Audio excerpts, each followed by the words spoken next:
Berita terbaru yang bagi sebagian orang meresahkan, tapi sebagian banyak orang menyenangkan. Ada rupanya kayak gitu, Bung. Ada. Ada. Jangan bikin penasaran kau, Bung. Apa berita? Kan udah kalian tengok di judul. Aduh, kantor media Tempo diteror. Kayak mana cara terornya, Bung? Dikirimi ke Bella Baby. Alah, parah kali yang ngirim ini, Bah. Ini bulan puasa. Kalau ngirim itu kirim ke laba muda. Takjil. Ke Bella Baby kau kirim. Itu pun kepalanya aja, nggak ikut badannya.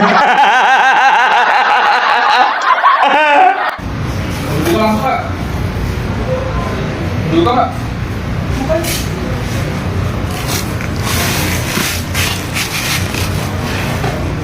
Ada alamatnya? Nggak ada.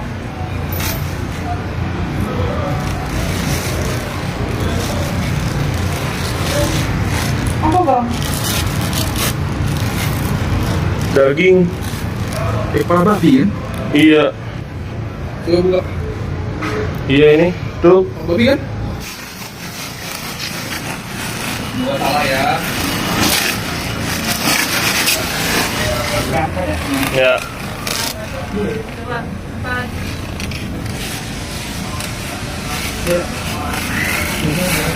Oh iya, kepala babi ini. Kalau babi nih. Bau banget ya. Siapa tadi yang lima, Bang? Awal. Tadi Tica bawa dari bawah, kotak besar, dikirim paket tidak dikenal, terus bawa ke lantai kerja kami di Tempo, buka dari awal, udah bau-bau busuk tuh. Pas dicek bawa ke bawah bener kepala babi juga. Siapa kira-kira ya? Agak susah ditebak ini.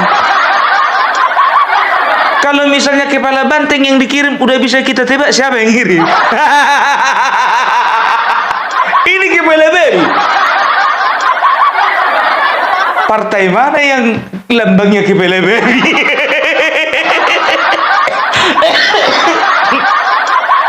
Kan begitu. Kalau misalnya kepala banteng katanya udah tahu kita yang ngirim partai sana. Kepala burung contohnya. Yang ngirim partai sana. Kan begitu, banyak kali bintang-bintang ninja contohnya.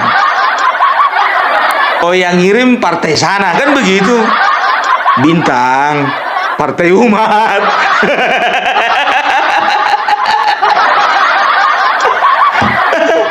Ini kepala babi. Kuperiksa mulai berdirinya partai di Indonesia ini, mulai dari awal berdiri sebelum kemerdekaan sampai sekarang, nggak ada partai yang lambangnya kepala babi.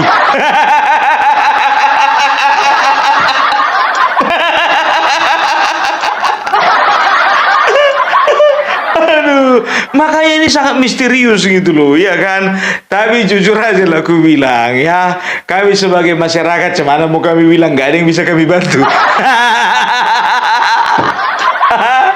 Kami hanya bisa mendoakan. Ya, kalau udah nggak tahan lagi kami tertawakan.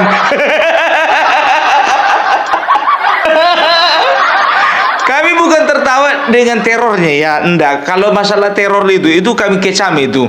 Masalah kepala babinya, kenapa bilang? Udah dikirim kepala babi, telinganya dipotong. Nggak di situ telinganya. Gimana yang ngirimin yang dimasaknya juga telinganya di rumah?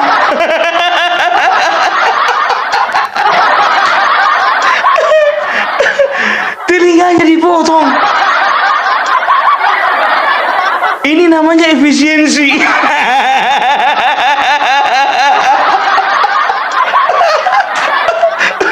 Aduh, yalah.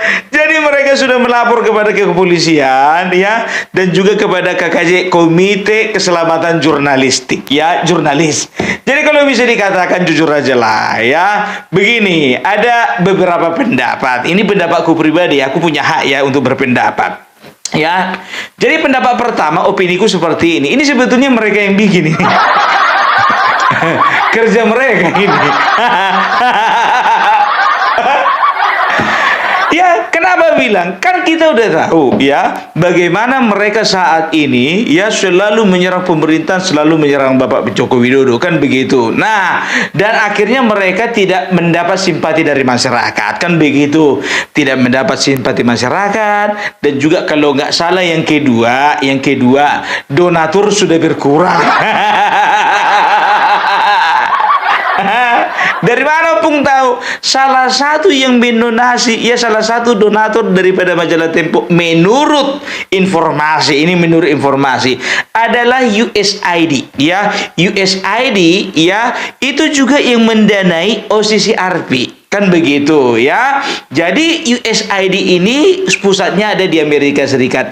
Dan kalian tahu bahwasanya ya Presiden Donald Trump sudah membekukan USAID sehingga tidak ada lagi dana.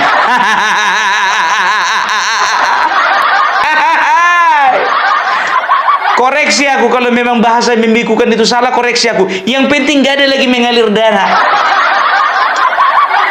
Karena USAID itu juga yang kemarin itu membiayai OCCRP. Yang kemarin dibilang katanya Bapak Jokowi raja korupsi. Yang digoreng sama Abraham Samad, digoreng lagi sama Amin Rais, digoreng lagi sama Rocky Gerung. Begitu narasumbernya langsung meminta maaf kepada Bapak Jokowi. Sampai sekarang munculnya Rocky Gerung gak ada minta maaf. Itu dia ya. Jadi mereka sudah kehilangan dana. Akhirnya apa? Ya mereka cari simpati lah. Karena apa? Mereka perlu dapat kepercayaan dari masyarakat lagi. Karena apa? Ya, mereka nggak punya dana. Ya otomatis dana itu mereka butuhkan dari masyarakat yang membeli majalah Tempo, yang menonton acara Tempo, yang membaca blog-blog mereka. Kan begitu? Itu perkiraan pertama. Mudah-mudahan salah. Mudah-mudahan. Ya, kenapa? Opung terlalu yakin. Sekarang begini, coba kalian perhatikan dulu. Pakai datang jam 16.15, kan begitu. Yang menerima katanya pihak keamanan. Ditujukan kepada Francisca atau Cica panggilannya, yang merupakan salah satu host dari Bocor Halus. Bocor Halus. Ya, salah satu Bocor Halus, kan begitu. Nah, ya, begitu diterima pada pukul 17.00 ya, itu yang membuka itu adalah kalau tidak salah temanya sesama jurnalis. Dibuka itu ya. Sekarang begini, ya, ada kecurigaan ya dari mereka. Kalau ada kecurigaan dari mereka, begitu dibuka katanya dari atas, mereka bukanya itu di ruangan atas, kan begitu ya, di upstairs. Dia buka, ada cium bau busuk, dia udah lihat itu katanya kepala babi, kan begitu. Harusnya dia itu serahkan kepada yang berwenang terhadap keamanan, yaitu security. Coba security bawa ke bawah, itu dia ya, seperti itu ya. Jadi security yang buka, ini mereka yang buka. Itu dia. Baru yang kedua, begini. Seorang jurnalis harusnya peka terhadap bahaya yang mengancam. Kan begitu. Ya, dia dapat paket tapi nggak ada nama, nggak ada alamat. Ya, harusnya sebelum paket itu dibuka, itu pun juga menimbulkan curigaan. Kita nggak tahu entah itu bom, entah itu alat peledak, ya, entah itu benda-benda berbahaya, ataukah itu prank yang kepala baru nongol di atas. Berbagai kemungkinan bisa terjadi. Harusnya dia serahkan kepada pihak keamanan, kan begitu. Nah, kalau memang betul-betul mencurigakan, kepala babi berat itu, Pak. Tahu aku berat kepala babi karena aku pernah melihara babi. Enggak kemana itu 5 kilo. Harusnya curiga dia, ini bom atau apa, kan begitu. Langsung panggil pihak kepolisian. Kan begitu, dokumentasikan mulai dari awal sampai akhir proses pembongkaran atau unboxing dari paket tersebut. Itu, tapi jurnalis Sedangkan aku jujur saja kalau ada paket yang tidak ada nama dan alamatnya, gak ku terima. Kan begitu, ya kan? Jadi tolonglah dulu ya, kalau memang kalian itu bukan pelakunya, memang bukan pelakunya tapi nyuruh orang, kan begitu. Ya coba sekarang ya, kalian udah buka ya. Sementara kalau misalnya olah TKP bagaimana coba? Yang ngirim siapa kan ngapain sebetulnya? Kalian lihat CCTV. Kan begitu, lihat CCTV, laporkan semuanya. Gerak-gerik nggak mungkin lah di kantor media gak ada CCTV. Nggak usah dibikin heboh lah. Ungkap dulu, lihat CCTV siapa yang mengirimkan begitu. Baru panggil pihak kepolisian. Karena apa? Paketnya mencurigakan. Ini tidak kalian buka sendiri. Karena isinya daging, kalian kira lah itu takjil. Rupanya kepala babi. Kan begitu, kalian bawa busuk ya, bawa busuk ya. Kalau udah bawa busuk, bawa ke bawah. Malah dibuka lagi, dibiar lebar. Apa itu daging? Babi. Babi. Itu dia. Baru kemungkinan yang kedua, mungkin bukan dari mereka ya. Mungkin mereka berpikir terlalu berisiko untuk bermain playing victim, kan begitu. Ya walaupun sekarang ini banyak pejabat juga bermain playing victim, kan begitu. Dan juga partai. Ya kemungkinan kedua begini, ya kita sudah melihat bagaimana mereka ini, apalagi lewat bocor halus, ya kita melihat bagaimana informasi-informasi, ya sebagian besar, aku bilang sebagian besar itu arah serangannya itu kepada Bapak Jokowi dan juga kepada pemerintahan Bapak Prabowo, kan begitu. Nah sekarang tidak bisa dipungkiri, ya sebagian besar masyarakat, ya itu sudah menilai bagaimana pemerintahan ini kita sudah bagus, Bapak Jokowi ini sudah membangun bangsa ini dengan baik. Kok tiba-tiba ada media yang dulu bisa dikatakan salah satu media kredibel, yang bisa dipertanggungjawabkan semua beritanya, tiba-tiba melakukan serangan bertubi-tubi gitu loh ya. Sekelas Tempo loh, jujur aku waktu SMP bacaanku udah Tempo.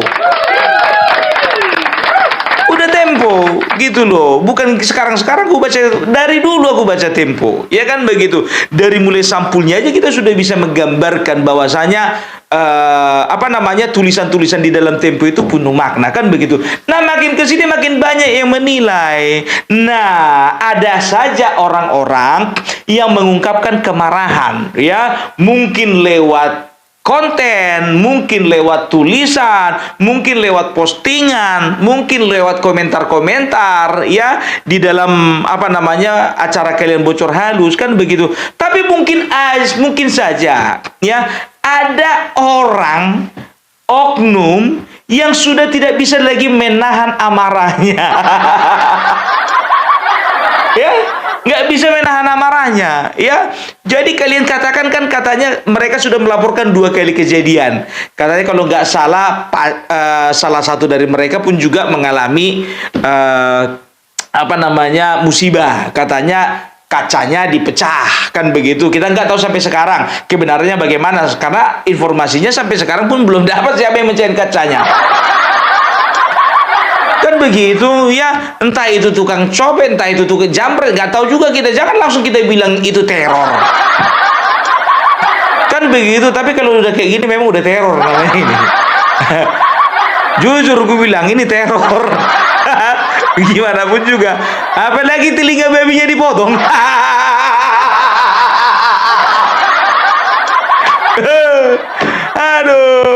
Aduh, jujur aja, mungkin ini kemungkinan kedua, mungkin saja ada pihak yang memang betul-betul marah gitu ya. Aku tidak mempersalahkan rakyat Indonesia, tapi kalau bagiku ya ini kemungkinan yang masih belum bisa kemungkinan yang masih diragukan, kan begitu. Nah, kemungkinan ketiga itu ada pihak yang memang sengaja untuk memperkeruh suasana.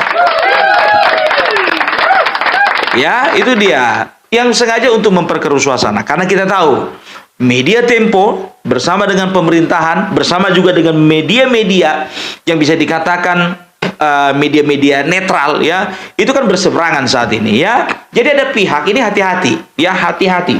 Tempo juga tidak boleh mengambil kesimpulan bahwasanya teror itu adalah dari kalangan orang-orang yang membenci mereka karena diserang ya, entah itu dari pemerintahan, entah itu dari kubunya Joko Widodo, entah itu kubunya Gibran, entah kubunya Bapak Prabowo ya.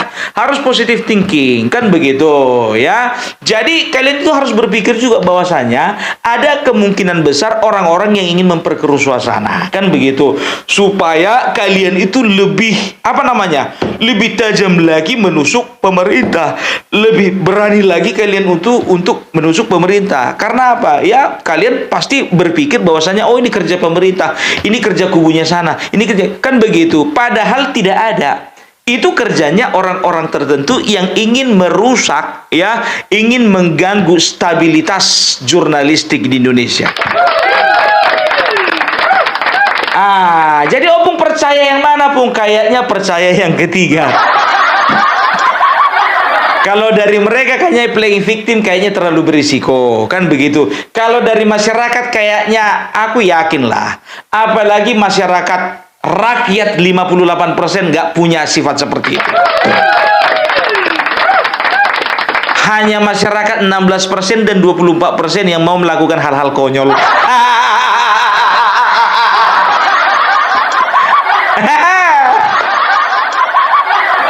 Tapi kalau aku katakan ada pihak yang ingin memperkeruh suasana, itu aja. Tapi santai aja lah, jujur aja aku bilang, Opung Parbela ini udah berapa kali kena teror. Yang kalian kira aku ketawa-ketawa kayak gini nggak pernah kena teror? Tapi ku hadapi semuanya itu memang dengan gagah berani. Sambil kita berdoa ya, dan juga sambil jaga-jaga. Tapi aku percaya ya, untuk teman-teman ya, walaupun kita beda pilihan, kita rakyat Indonesia masih menjunjung tinggi nilai-nilai kemanusiaan. Sama ya, kalau misalnya kalian jumpa sama Opung Parbela, aku main-main ke RT 16 atau main-main ke RW 24, aku yakin ya paling mereka nggak suka gitu aja, ya kan begitu. Kalau sampai diculik, aku kayaknya nggak mungkin lah, rugi bagi mereka menculik aku. Karena nggak ada untungnya lagi, udah lewat pilkada, udah lewat pilpres, kan begitu, ya kan. Lagian apa lah aku ini, cuma pembaca beritanya aku. Begitu juga kalaupun Anies Baswedan, Ganjar Pranowo, Megawati, contohnya main-main ke kalangan 58%. Wah, luar biasa. Ya, saya pribadi saya akan tetap salam, kan begitu. Salami Bapak Bapak Anies Baswedan, saya salami Ahok, aku akan salami Ganjar, aku akan salami Megawati, aku akan salami Anies Baswedan. Karena tahu itu cuma di dalam mimpi. Enggak. Kalau kenyataan memang aku putu-putu juga lah. Iya. Ya, perpolitikan ini harus kita hadapi ya, kita nikmati dengan riang gembira, kan begitu. Nggak usah terlalu tegang. Nggak usah terlalu tegang. Aku kan bukan marah-marah, ketawa-ketawanya. Itu dia. Apalagi seperti kami di Sumatera Utara ini. Begini. Aman. Ya kan aman. Waktu kemarin terjadi perpecahan antara pemilihnya Edi Rahmayadi dengan Bobi Nasution, sampai sekarang aman, biar tahu kalian. Karena apa? Kita menjaga stabilitas politik dan juga stabilitas sosial di tengah-tengah masyarakat. Itulah kami ya di Sumatera Utara. Udah lewat ya. Sekarang kita hadapi bersama. Kalian lihat kan bagaimana Masinton Pasaribu. Kalau kalian perhatikan ya, di TikTok sudah beredar itu bagaimana Masinton Pasaribu dan juga Bobi Nasution sudah semakin mesra.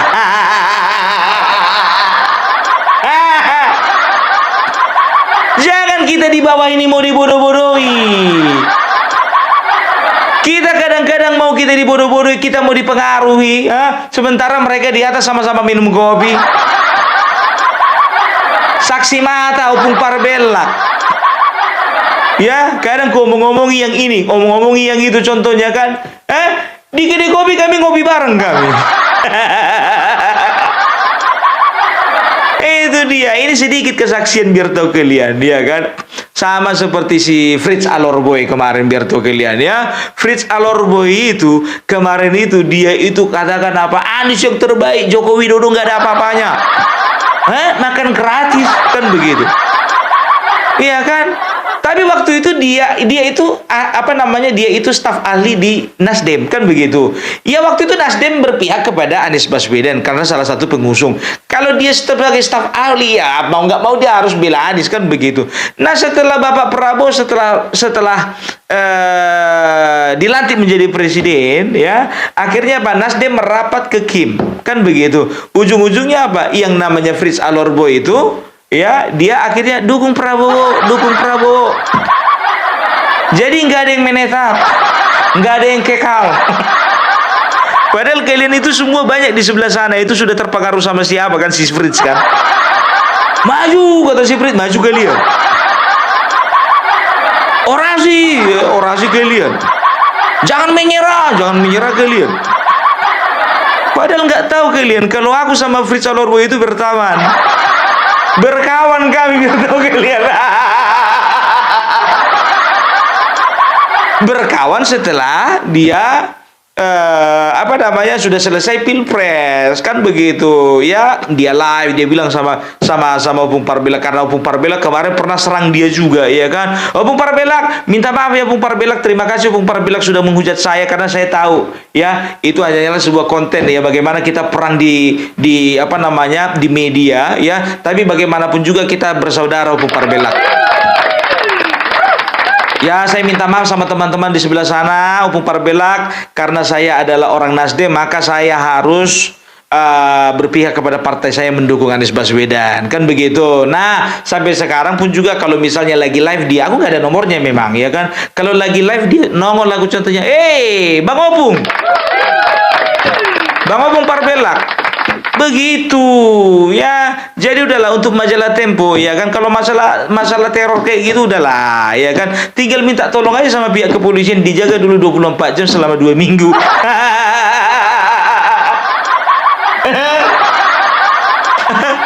Ya itu dia ya, karena aku nggak yakin sih kalau misalnya dari kalian sendiri bikin, aku juga nggak yakin ya kan. Itu kan tadi kan opini, kalau masyarakat pun juga yang bikin kayaknya nggak mungkin ya. Ini pasti ada oknum, ada pihak yang ingin betul-betul memperkeruh suasana kan begitu. Makanya kalian kalau memberitakan sesuatu ya jangan yang jelek-jeleknya aja. Harus berimbang dong. Yang jeleknya aja dari Jokowi yang kalian apa? Coba kalian bahas pembangunan yang dibikin Bapak Jokowi. Kalian bahas dulu ya mengenai program-program Jokowi. Kalian bahas dulu mengenai bagaimana rakyat terbantu oleh jalan tol yang dibangun Jokowi. Ini enggak jeleknya aja. Media kalian, oh iyalah ada yang mendanai. Jadi nggak perlu lagi mereka itu simpati dari masyarakat kemarin itu karena ada yang mendanai.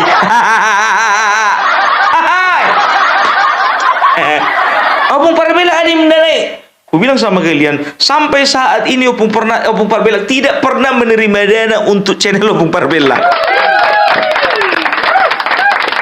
Kalau ada partai katanya nggak terima, nggak mau. Aku mau jadi orang bebas kan begitu. Aku mau jadi teman bagi semua orang, teman bagi semua partai. Aku mau menjadi teman bagi masyarakat biasa, bagi pengusaha, pemuka agama, ya, dan juga polisi, kepolisian, bapak-bapak di ketentaraan, di militer. Iya. Perlu ku testimoni sama kalian, tidak perlu ku sepilkan ya. Orang-orang biar tahu kalian yang pemuka-pemuka agama ya. Ada pendeta, ada ustadz, ada haji ya. Setelah itu ada pokoknya dari kalangan-kalangan yang nggak perlu kusebutkan sebetulnya. Mereka katakan Opung Parbelak, kami senang, saya senang dengan Opung Parbelak karena Opung Parbelak selalu menyatakan kebenaran tanpa melanggar aturan. Itu. ada seseorang senior yang ada di Lampung Tengah. Pak, saya akan menjalankan semuanya, Pak, dengan baik dan benar. Baru tadi pagi aku ditelepon. Oh, Bung Parmela, aku nih. Aku jantungan juga ini, iya kan? Aku karena udah kupampangkan nomor WA di situ kan, ya antara yang suka dengan tidak suka.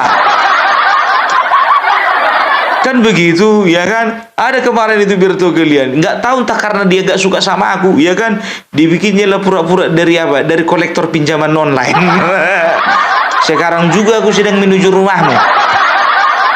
Bayar sekarang, atau kami ambil tindakan. Ku blokir.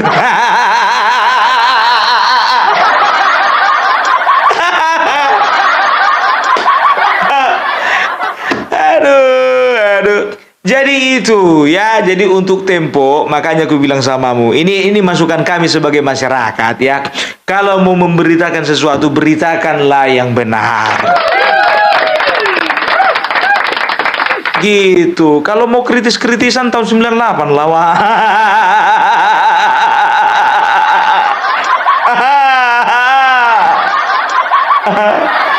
Atau ada partai yang lain bayar? Kalau kemarin ku plesetkan nyekilin majalah Tempe. Sekarang terang-terangan lah ku bilang majalah Tempo. Tapi jujur aja lo ku bilang, mereka itu masih baik loh. Kepala babi yang dikirim. Kalau sempat kepala gajah terangkat kalian itu rupanya. Repot kalian dibikin.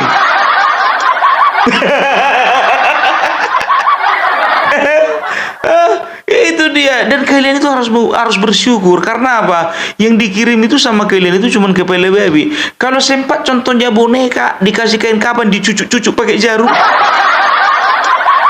hati-hatilah kalian itu. Kalau itu betul-betul ditakuti itu. Ada boneka matanya belok dibungkus pakai kain kapan.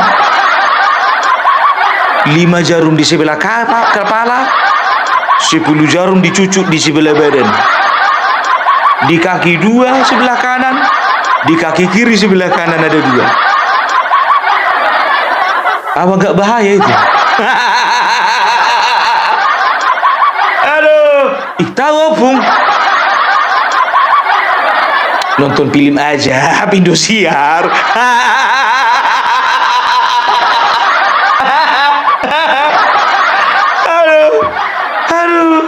Otakku ini kok jadi menengke Indosiar. Ya, jadi itulah dulu dari Opung Parmela ya. Jangan mau kita dipecah belah. Ya, ini untuk teman-teman saudara-saudaraku. Ya, ini di kalangan masyarakat pun juga ada maksud dari tertentu untuk memecah belah kita. Ya, kita nanti akan mereka sedang membentuk opini bahwasanya ya pemerintah sedang sedang berusaha untuk membungkam media ya. Jangan pernah kita terpengaruh dengan hal-hal ini, oke? Itu dia, biarkan mereka selesaikan masalah itu karena itu urusan mereka, bukan urusan kita.